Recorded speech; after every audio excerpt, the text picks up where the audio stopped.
তবে আমার মাংসটা পাওয়া হয়ে গেছে। পাও সেরকম বাসা বাড়াইছে, আমি এখন এটাকে খাবো। আপনারা দেখতে পাচ্ছেন আজকে আমার কত খাবার।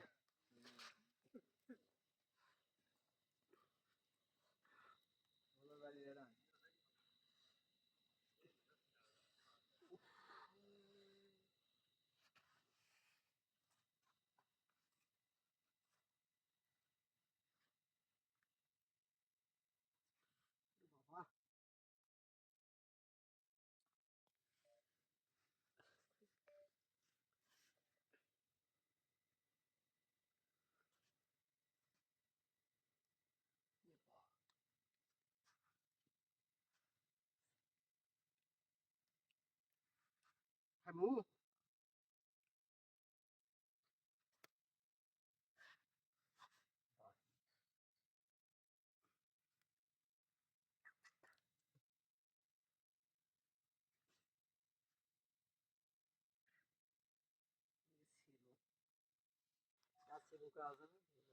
আপনারা দেখতে পাচ্ছেন এটা একটা ডাইরেক্ট আমি যে গুই সাপটা ধরেছিলাম সেই গুই সাপের মাংস এটা পুড়ছি।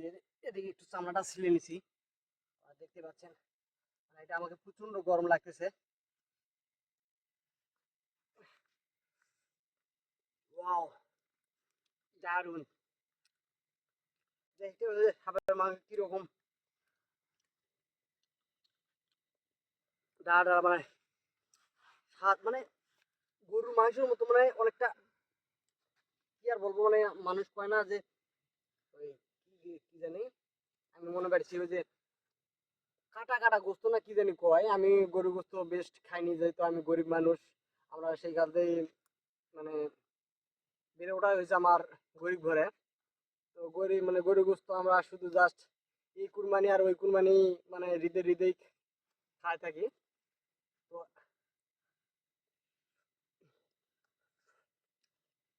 দারুণ। তবে আমার স্ত্রী যদি থাকতো কতই না মজা হতো। সে কিন্তু সাপের মাংস খুব পছন্দ করে।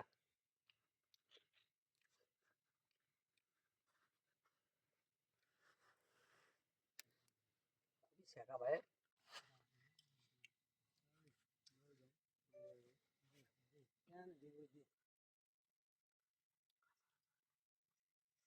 দেখতে পাচ্ছেন কিন্তু সাপের মাংস পুরাটাই সাপ।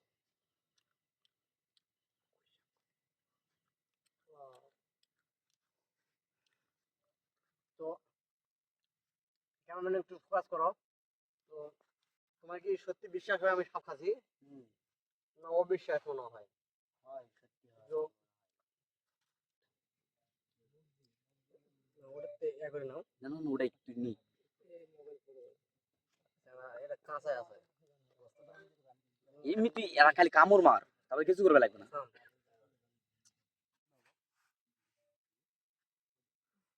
তো আমার পুরা মাংসটা প্রায় খাওয়া শেষ হয়ে গেছে। পাচ্ছেন আমি পুরা মাংসটা খেয়ে ফেলেছি।